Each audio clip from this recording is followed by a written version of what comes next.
na po kayo magbayad sa bangko. Mabagyo eh. Kompromiso ng pamilya natin. Kaya anak, hindi tayo maaaring masira. Eh, bumabaha na po, inay. Anak, sa kasunduan, ang salita, pinaninindigan, ang pangako, tinutupad. Anak, yan ang palabra de honor.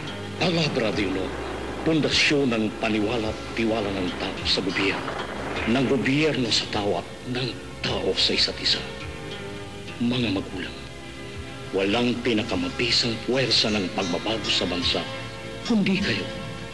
Kaya pakiusap po ng TVP sa mga magulang at anak, mula pari hanggang ulo. Buhay ng palabra de honor. Dito tayo magkakaisa.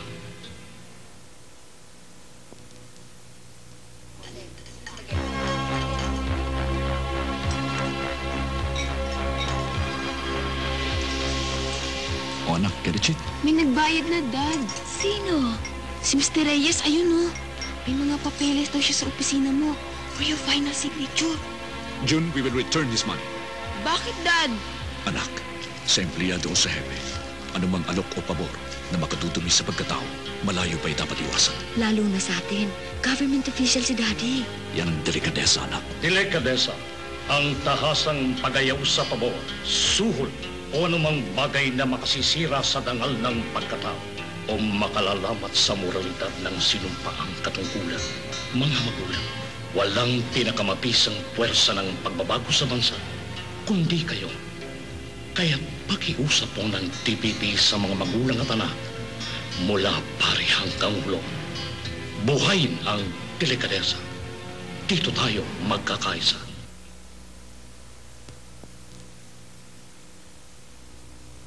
Anything wrong, Bert? We have to talk. Ma, Yes, Bert. siguradong down ng 40% ang business natin. Biglang nagsara ang German buyer ng mga furniture natin. Paano ngayon yan, Dad? No unnecessary expenses muna, anak. Banjo, yung BMX mo, next year na muna. Zenny, cancel na yung debut. Okay lang, Dad. Kahit saan mo kami dalhin, Papa, follow the leader kami ng mga anak mo. Dad, basta ikaw. Ang galing niyong humarap sa problema. Pagkat lagi kang matapat, Bert. Katapatan. Ito ang tanging batayan kung ang isang namumuno ay dapat sundin at asahan sa hirap at kaunlaran. Mga magulang, walang pinakamabisang puwersa ng pagbabago sa bansa, kundi kayo. Kaya pakiusap po ng DBP sa mga magulang at anak, mula pari hanggang ulo. Buhay ng katapatan. Dito tayo magkakaisa. Sige, sigaw mo na yan. Lola, Galavides. Salamat. Dear Dad, dear Ma, our family story gets told quite often here in New York. How you made a well-dressed kid out of me, Ma, with churrodings and minals. How you taught me the right way to plant kamoteng kahoy, Dad. Yung balat ng saba, dapat ipunin. Para sa baboy, pambayad sa matrikula. You see, Dad, after I got promoted to company vice president, people ask me about my winning edge. Pagkamasino. And that's when I tell our story all over again. Pagkamasino, ugaling mapaglikha, maparaan, upang umiwas sa kawaldasan at gawaing mapagsaya. Mga magulang, walang pinakamabisang puwersa ng pagbabago sa bansa kundi kayo. Kaya pakiusap po ng TVP sa mga magulang at anak, mula pari hanggang ulo. Buhay ng pagkamasino. Dito tayo magkakaisa.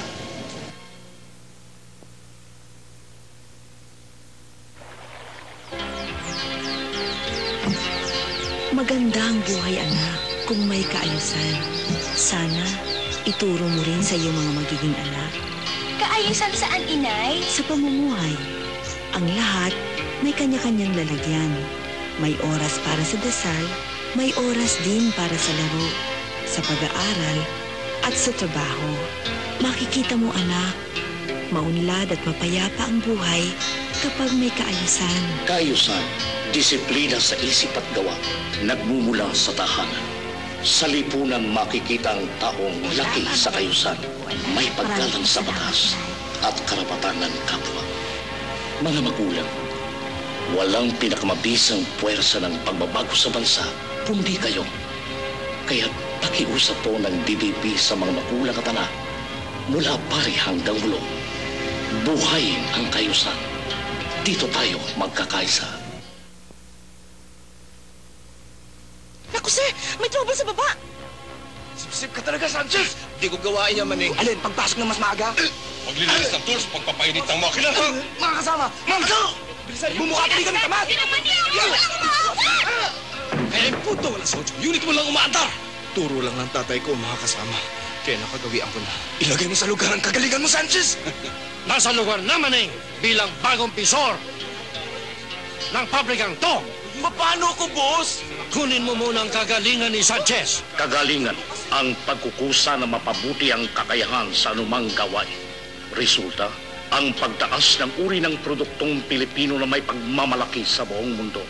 Mga magulang, walang pinakamapisang puwersa ng pagbabago sa bansa kundi kayo. Kaya pakiusap po ng DBP sa mga magulang at anak mula apari hanggang ulo.